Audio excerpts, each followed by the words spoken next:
I've made a video covering FNaF merch once before, and to be honest, it was one of the most fun videos I've ever made. But at the end of the day, it also felt hollow to me, devoid of a lot of the content that I wanted to put forward. When I tell you I bought dumb plastic that didn't even appear in the video, how do you think I felt about that? So of course, it's about time I finally took another look at FNaF merchandise.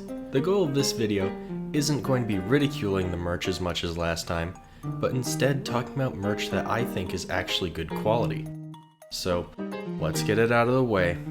Funko. Been a while since I talked about these guys, eh?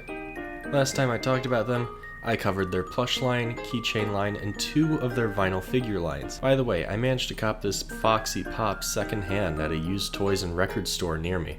The head feels extremely loose, but I'm too nervous to actually pull the thing off and glue it back down. Also, it doesn't stand on its own. Best pop I ever bought. But one line of figures that multiple people were asking me to talk about was Funko's FNaF action figure line. Put both those words in massive quotations. Now this is something I actually bought brand new, Funtime Foxy from their sister location run. It was this or VR Freddy, and I'll be cold in the ground before I ever buy a VR Freddy. The figure itself looks kinda nice, a bit stiff. These limbs don't have a lot of versatility and are incredibly easy to pop off. The mouth also has this big black block of cheese instead of being, you know, a mouth. I also think my Funtime Foxy has a lazy eye, and unlike the pop figure, this one can actually stand on its own, so bully for Funko. This figure also came with Ennard's leg. The main idea behind a lot of these figures is buying each of them would give you different parts of a larger figure.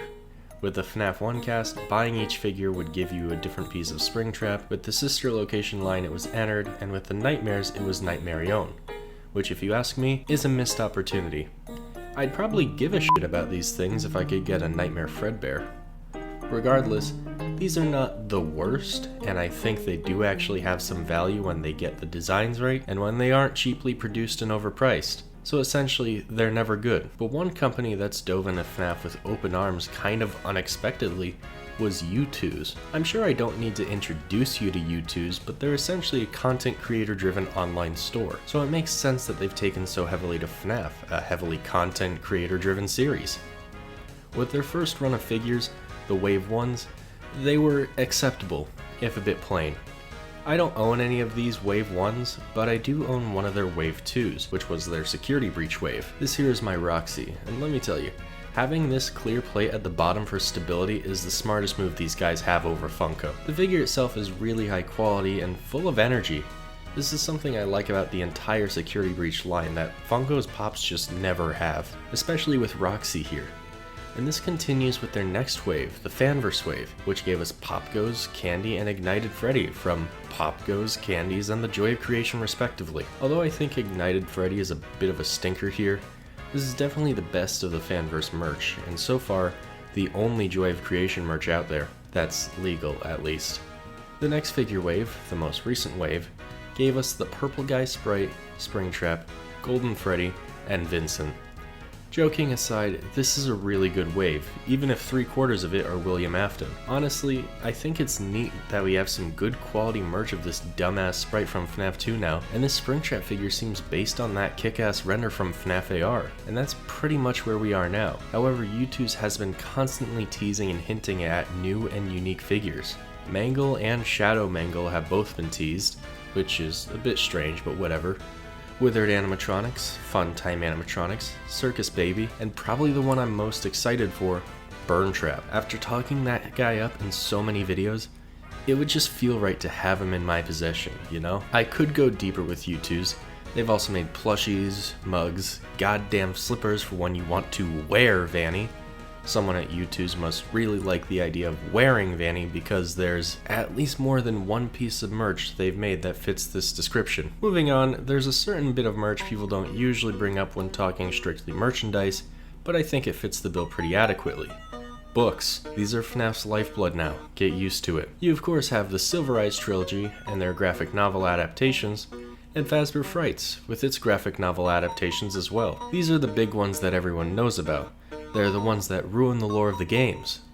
but there's actually a couple books that I think are not just good, but incredibly useful for someone like me. Key among these is The Ultimate Guide. This is a book written by Scott Cawthon, and only Scott Cawthon. It's his own words on every bit of lore up to the modern day, with character descriptions and even little blurbs saying things like, "These are the questions you should be asking." I think the next time I make a theory video, I'll be thumbing through this thing. The only weird thing is the cover features Freddy Fazbear, a skin for a defunct mobile game. I gotta admit, it's kinda embarrassing as a 20-year-old buying a FNaF book with a Christmas-themed Freddy Fazbear on the front cover. I ended up buying a Daft Punk CD with it just so people wouldn't think I'm a weirdo. This magnet too. Actually, before I move on, I want to cover a few parts of this particular book that make it super useful and super interesting. Like this page here that absolutely should have been the cover of the book.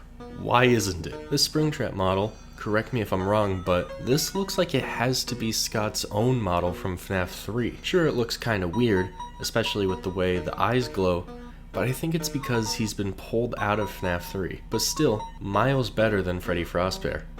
There's really a lot in here. Every game mechanic is explained, every map dissected. There's this detail with the FNaF 1 map where Golden Freddy's head has a purple hat, which is absolutely proof that he is Fredbear. Oops. I'm gonna have to dissect the hell out of this thing. I'm sure there's something here for me. There's also the survival logbook.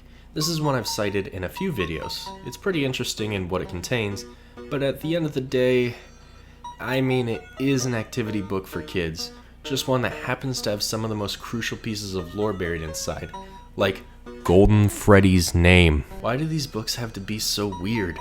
And this is one of the ones without Springtrap Mpreg. But the main reason I wanted to make this video was to talk about Funko. Where'd all the fanfare I had ready go? And there's two specific reasons for this. The first being we finally got a look at their new statues, and the second being they provided us with the only clue aside from that poster about Security Breach Ruin. So let's cover the statues first, since those have been known to exist for a while now, and I think actually turned out amazing. The first is Foxy peeking out of Pirate's Cove. I figured it was going to have to be either this, or him peeking through the door like his FNaF 1 jump scare. Honestly, I was hoping for the latter, but this is still pretty decent. I probably won't get it, I don't need that much merch of FNaF 1 Foxy. Lefty, on the other hand, I love this. I was initially hoping for Lefty maybe slumped over in his chair like he was seen during the salvage sections of FNaF 6, but this floored me. Finally, decent puppet merch. Funny how it had to be with the bear. This is definitely my favorite of the merch Funko's produced, ever. It completely captures what made people fall in love with Lefty as a character, and the fact that he's seen on the same level as someone like Foxy, Glamrock Freddy, or Vanny tells me Funko likes him just as much as I do. This is definitely going to be a cop for me. In fact, by the time you see this video, I've already pre-ordered it. I mean, I bought Funtime Foxy. What's stopping me now? And the other thing that Funko's released are more pops. Shocker. It actually kinda is. Funko didn't make any pops for Security Breach before, but now they're making a line of circus and balloon characters for the upcoming DLC, presumably. These more cartoony versions of the original four seem to be based on Balloon Boy and the two circus characters, Circus Foxy and Circus Freddy. From what I can tell, these are probably not going to be actual animatronics in-game, but instead cartoon characters, a la the Freddy and Friends on Tour promo cartoon for Security Breach. Actually, could we get merch of this anytime soon? That would be cool. I don't actually have these in my possession, so I can't really review them, but hey, they at least look higher quality than... yeah. The question is then, what's gonna come out of this? What relevance does this have to Ruin? I don't know. But hey, these figures exist. That's about all I can really say about them. And that's about all I can say about merch for now. I'll probably make another one of these videos later on, and probably sooner than this one came out compared to the last one. But anyways, I'm DMuted. Be sure to like and subscribe. Be sure to share this video around. Peace.